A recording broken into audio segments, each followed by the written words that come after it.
What's a word that someone horribly mispronounced with such confidence that you still remember it to this day? 1. I work in the legislative policy field, and my boss pronounces statutes statuettes. It's wild. 2. Elaine, you're smart.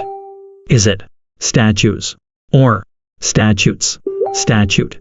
Well, I really think you're wrong. 3. Fine. It's a sculpture of limitations. 4. When I worked at Subway, I asked a customer what kind of dressing he wanted, and he said, "Do you know a Chipotle?" Which he butchered so badly I heard it as, "Do you know a cheap hotel?" So I told him, "Yeah, down on 39th Street," and we were both thoroughly confused. 5. Best friend pronounces it Chipotle, even after hearing me say it correctly. 6. We had a training at work, taught by an outside organization. The lady was talking about the Irish potato famine. Except she kept calling it the potato phantom. She did this at least 5 times. 7. Yes, that's who stole all the Irish children. You need to read more? 8. The Phantom Menace. 9.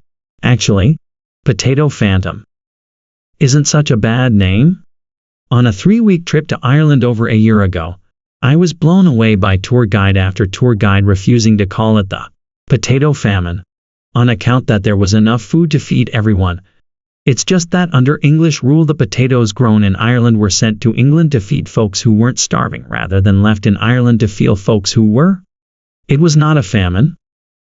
It was a potato blight, but the starvation was caused by the British government.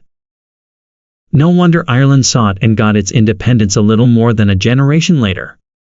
So, potato phantom, as in a phantom famine, is actually about right. 10. It wasn't a potato famine, it was a genocide of the Irish people by the British government.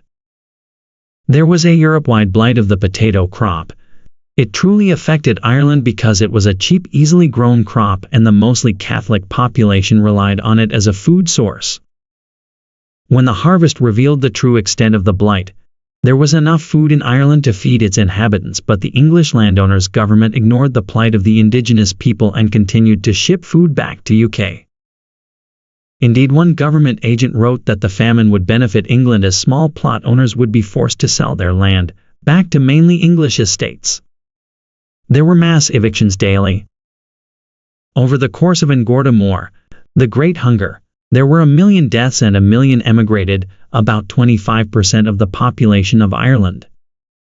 1847 was the worst year. In terms of relief, of the donations received to help the Irish population, there was $170 sent by the Choctaw tribe, who themselves only a few years previously had experienced extreme starvation on their Trail of Tears. There's a beautiful memorial in Cork, Ireland dedicated to their generosity. There is also a scholarship available for Choctaw students to study in Ireland. Also, during the pandemic, a GoFundMe campaign was raised to assist the Hopi and Navajo communities affected by COVID. Irish people donated $5 million to the campaign. TLDR, it wasn't a potato famine, it was a calculated extermination of the Irish people by the English government. 11. It's the 8th largest genocide in human history. 12. Pahurmacist. I think about that woman a lot, lol. 13. She lives in Pahoenix. 14. Networking professor in college was reading a section of the textbook out loud. He came to the word extraneous, which he mispronounced as extraneous. No work was done for the rest of that class. 15. My computer science professor had an accent, and he would refer to computer memory as memories, plural. Random access memories, addressing memories, etc. 16. It is after all what the little programs feed on. 17. My English teacher in high school kept yelling out, "A ball of shit," in the middle of the lecture. Took a couple of times before anyone realized she was actually saying, "Abolish it." 18. Someone who thought the word vicariously was bicuriously. You're going on vacation with your friends? Wow. I'm gonna live vicariously through you. 19. My high school girlfriend traveled with me to visit my family in Sokol after graduation. We were playing Trivial Pursuit and it was her turn to read the question. The question was something like, which South American king ruled with a chihuahua? Only she pronounced it as chihuahua. It took a good 30 seconds to understand what word she was trying to pronounce, and a good 30 minutes for my entire family to stop laughing. We still joke about it to this day. 20. That's almost how it is pronounced in Russian, actually. Chihuahua. Not the familiar chihuahua. 21. My ex pronounced it Kaiwowwow. Pretty sure it was intentional. 22. Coworker got charged with DUI. He was writing down the facts to show his lawyer and he asked me, how do you spell Soviet E? He was saying sobriety but with a V instead of a B. I told him I thought it was SOBRIETY. He told me that was wrong, 'cause there is no V in it. I told him there wasn't a V in sobriety and he said, then why is it pronounced Soviet tree? See, there is a V in it. I gave up and told him he was right and I had no idea how to spell the word. 23. Can't imagine that was his first, or last, DUI. 24. At a Chinese restaurant and my coworker asked for General Tso's.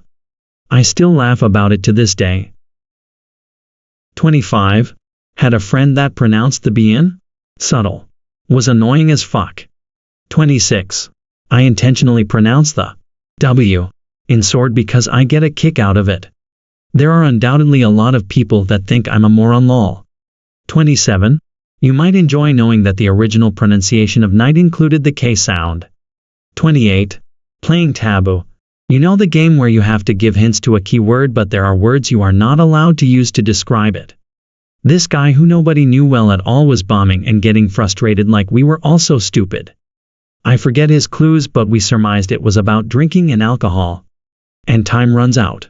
He goes, ugh. Cognac. 29. I've only ever played this game once, and it was me, my ex and her two cousins.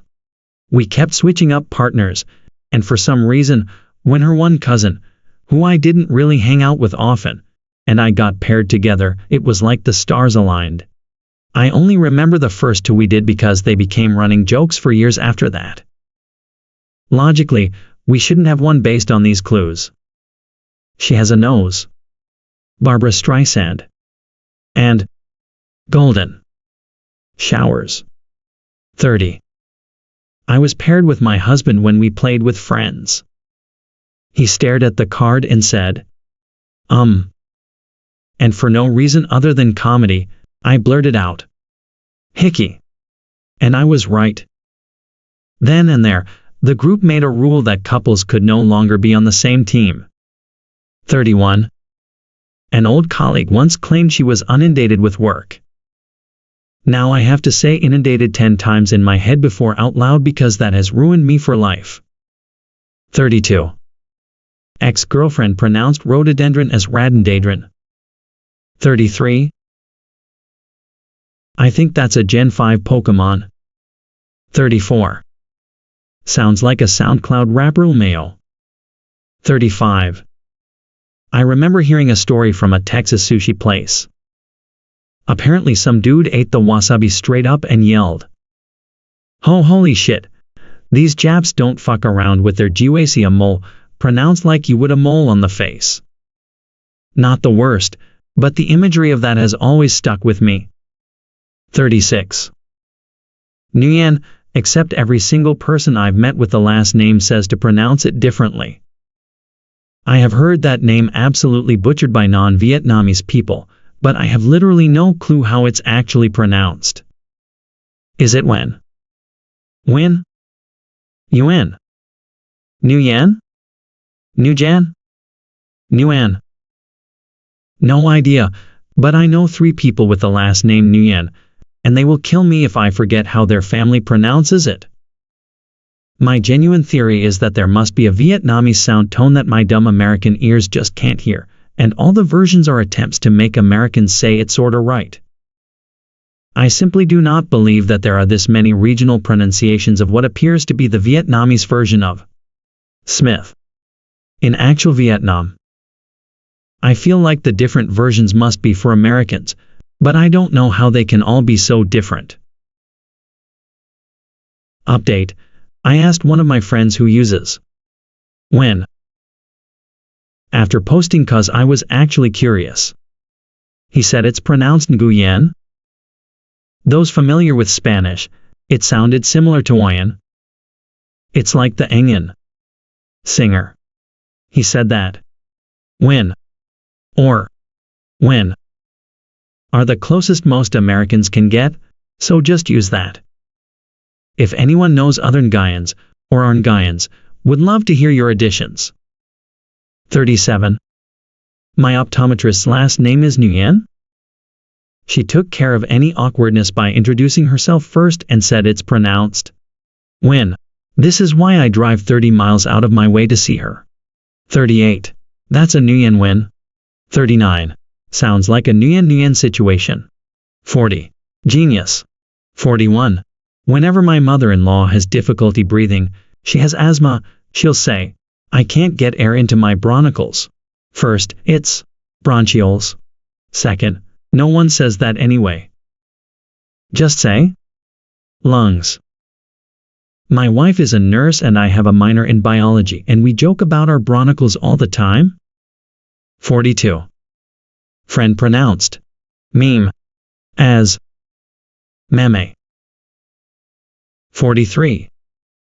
I pronounced it mem for a long time because I was learning French and meme, pronounced mem, with the soft e means same, so a series of jokes based on the same images or punchlines being reused made sense to be the root of meme. 44. Everyone knows it's Mimi. 45. Long ago, I worked in upscale retail. A lady who looked like Mrs. Howell wandered into the dining section of the home goods and asked me if we had a catalog of Pifalets Groff patterns. When I had no idea what she was asking, she repeated it a few times. Oh, Fadel's graph?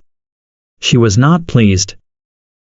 She knew it was pronounced Pifalets Groff because her husband had 2 years of Latin when he was in college.